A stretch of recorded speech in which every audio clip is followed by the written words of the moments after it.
My name is Abraham Reddy. I have overall 20 years of experience in real estate Hyderabad, and especially in Indies. This is my 13th year. From the beginning, I am working with the same Indies. So I have in and out experience about Hyderabad market, how it shape up in front of my eyes. ఎలా మారిపోయింది హైదరాబాద్ అనేది మీకు క్లియర్గా in డీటెయిల్గా చెప్తాను.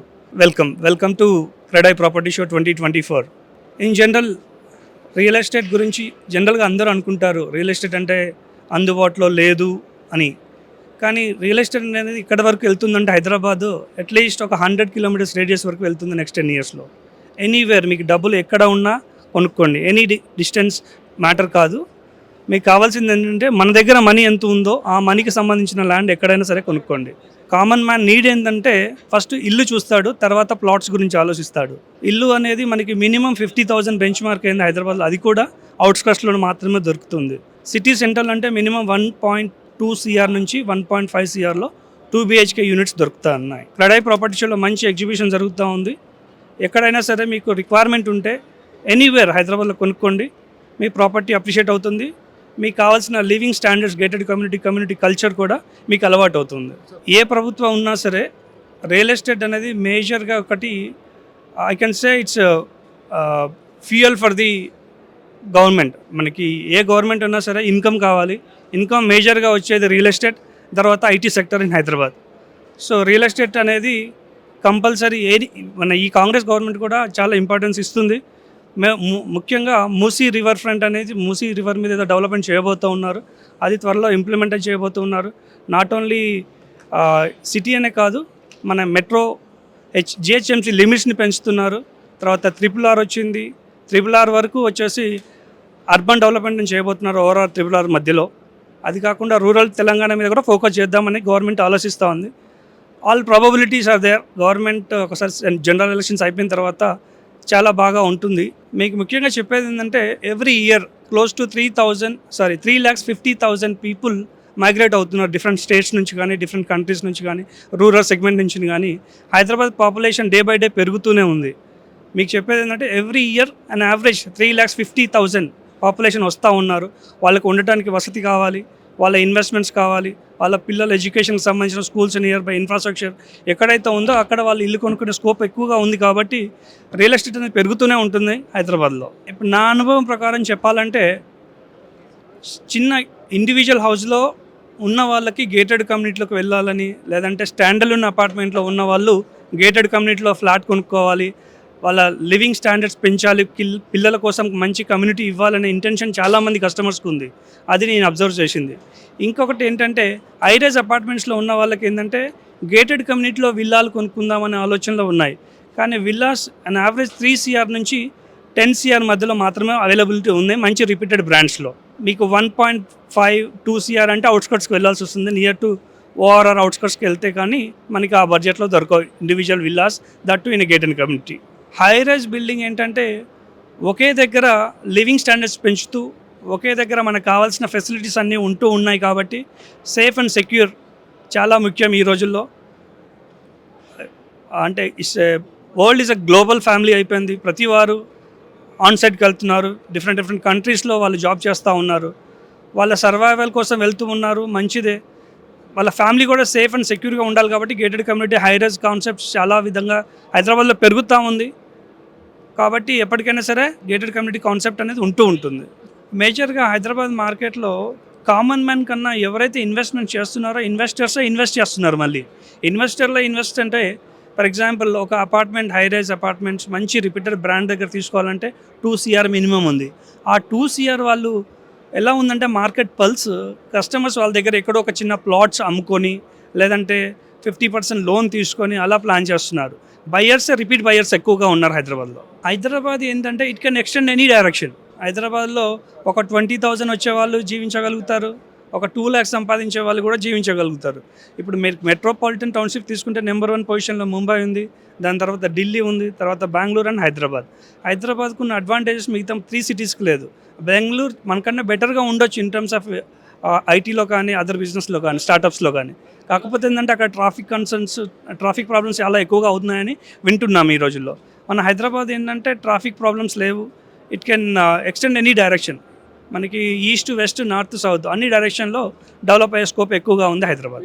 West side మనకి చాలా developments ఎందుకు అవుతున్నాయంటే మేజర్గా ఐటీ కారిడార్, దాని తర్వాత ఫీజిబిలిటీ, మీకు హ్యూజ్ పాపులేషన్స్ ఉన్న ఏరియాస్ లైక్ కుక్కట్పల్లి కానీ, మాదాపూర్ కానీ, గచ్చిబౌలి, ఇటు వెళ్తే నార్సింగి, ఈ ఏరియాస్లో మ్యాసివ్ డెవలప్మెంట్ జరుగుతూ ఉంది. ఎందుకంటే అది ఈజీ టు రీచ్, వర్క్ స్టేషన్కి దగ్గరగా ఉంది, ఎయిర్పోర్ట్ ట్రావెల్ చేయడానికి కానీ ఎవరు వచ్చినా సరే వెస్ట్ జోన్కే వెళ్తూ ఉన్నారు.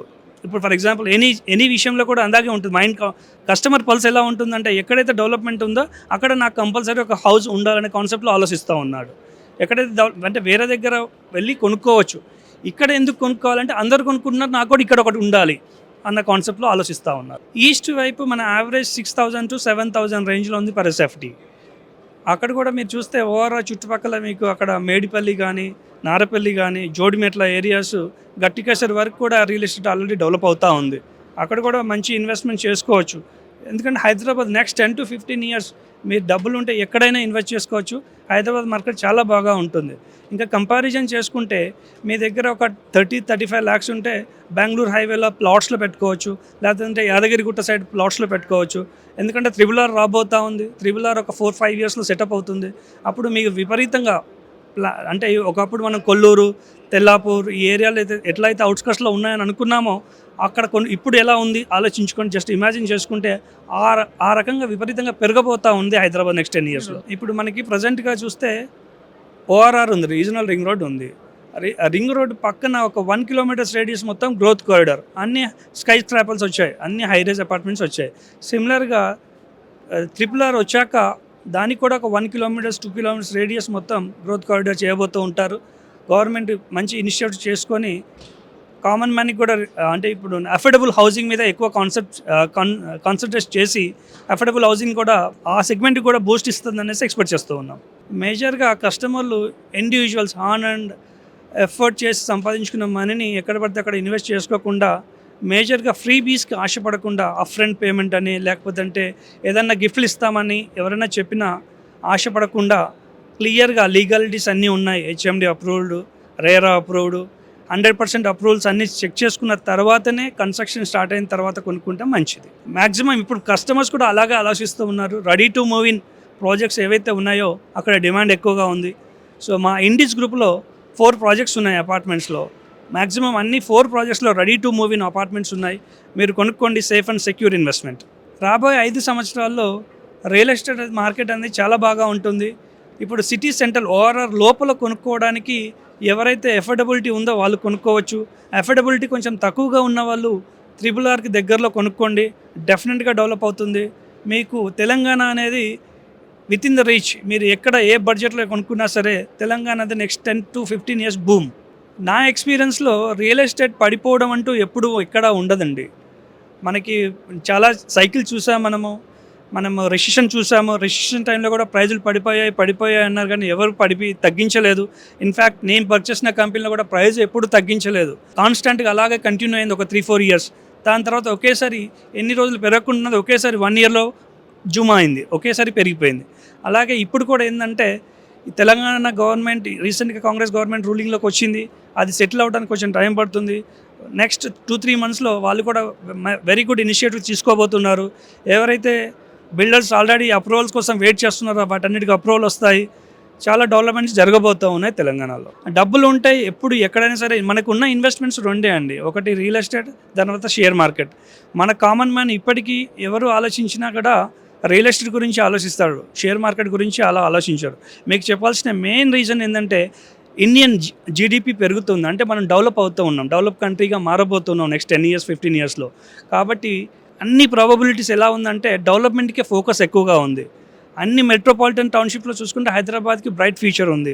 ఎందుకంటే హైదరాబాద్ అనేది యూనిక్ ఫీచర్ ఉంది. హైదరాబాద్కి ఉండే మేజర్గా అడ్వాంటేజ్ ఏంటంటే కామన్ మ్యాన్కి కూడా అఫోర్డబిలిటీకి రీచ్లో ఉంది. ఇప్పుడు ఎన్ఆర్ఐలు ఇన్వెస్ట్ చేయాలంటే వాళ్ళు ఫ్యూచర్లో వచ్చి ఇక్కడే ఉండాలి అనుకుంటే విల్లాలో ఇన్వెస్ట్ చేసుకోండి. ఎందుకంటే మీరు విల్లా 3 CR మినిమం 10 CR వరకు ఉంది బడ్జెట్. మీరు అంత బడ్జెట్లో ఇన్వెస్ట్ చేసినప్పుడు ROI, రేట్ ఆఫ్ ఇంట్రెస్ట్, అంటే మీకు వచ్చే ఇన్కంలో అంటే రెంటల్ పాయింట్ ఆఫ్ వ్యూలో ఆలోచిస్తే మీరు మినిమం 1 lakh నుంచి 5 lakhs మధ్యలో మీ ఎక్స్పెక్టేషన్ ఉంటుంది. అది రీచ్ అఫోర్డబిలిటీ అంత పే చేయగలిగిన వాడు మామూలుగా అపార్ట్మెంట్లో కొనుక్కుంటాడు కస్టమర్. సో మీకు ఆర్ఓఐ ఎక్కువగా ఉండాలంటే అపార్ట్మెంట్లో ఇన్వెస్ట్ చేసుకోవడమే బెటర్. ఒకవేళ మీరు వచ్చి ఉండాలనుకుంటే ఫ్యూచర్లో విల్లాస్ మీద ఇన్వెస్ట్ చేసుకోవచ్చు.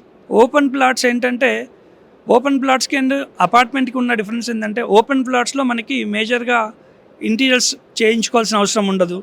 దాని తర్వాత రిజిస్ట్రేషన్ ఎక్స్పెన్సెస్ చాలా తక్కువగా ఉంటాయి as compared to హైరేజ్ apartments. Land అనేది ఎప్పటికైనా సరే ఓవర్ పీరియడ్ ఒక 5 years 10 years long term perspective మీ దగ్గర ఉంటే లాంగ్ టర్మ్ వెయిట్ చేయగలుగుతాం, హోల్డ్ చేయగలుగుతాం అనే ఇన్వెస్ట్మెంట్స్ అంటే ప్లాట్స్ ల్యాండ్ కొనుక్కోవడం ఆల్వేస్ ఉత్తమం. ప్రాపర్టీ షో ఎప్పుడు మేము ఎగ్జిబిట్ చేస్తూ ఉంటాం. మా ప్రాపర్టీ షో ఏంటంటే బిల్డర్స్ అందరూ ఇక్కడ ఏదో సేల్ చేయాలి, మా ప్రాపర్టీస్ అమ్ముకోవాలనే ఇంటెన్షన్ కాదు. మేమందరం ఒక ఫ్యామిలీ, రియల్ ఎస్టేట్ డెవలపర్స్ అంతా ఒక ఫ్యామిలీ అని షోకేస్ చేసుకోవడానికి ఇక్కడ మనం పబ్లిష్ చేస్తూ ఉంటాం, అడ్వర్టైజ్ చేస్తూ ఉంటాం, షోకేస్ చేస్తూ ఉన్నాం. ఈరోజు వచ్చేసి ప్రాపర్టీ షో చాలా ఘనంగా ఓపెన్ చేశారు మంత్రి గారు, శ్రీనివాస్ రెడ్డి గారు. సో మంత్రి గారు ఏం చెప్పారంటే హామీ ఇచ్చారు, పెండింగ్లో ఉన్న అప్రూవల్స్ అన్నీ మేము అప్రూవల్ శాంక్షన్ చేస్తాం వెరీ సూన్ అని చెప్పారు. తర్వాత మూసీ రివర్ ఫ్రంట్ గురించి కూడా, మూసీ రివర్ మీద లాట్ ఆఫ్ డెవలప్మెంట్ చేసి టూరిజం డెవలప్మెంట్ గురించి ఆలోచించి చెప్పారు. ఇప్పుడున్న ఓవరాల్ వల్ల మన అవుటర్లోనే ఆలోచిస్తున్నాము. సిటీ సెంటర్లో core city for example Mehdipatnam అనుకోవచ్చు, లేదంటే కోటి అనుకోవచ్చు, ఈ ఉప్పల్ ఏరియా కావచ్చు, ఎక్కడైతే మూసీ ఫ్లో అవుతుందో ఆ ఏరియా అంతా బ్యూటిఫుల్గా డెవలప్ చేస్తాం నెక్స్ట్ 4-5 yearsలో అన్న హామీ అయితే ఇవ్వడం జరిగింది. థ్యాంక్ యూ అండి.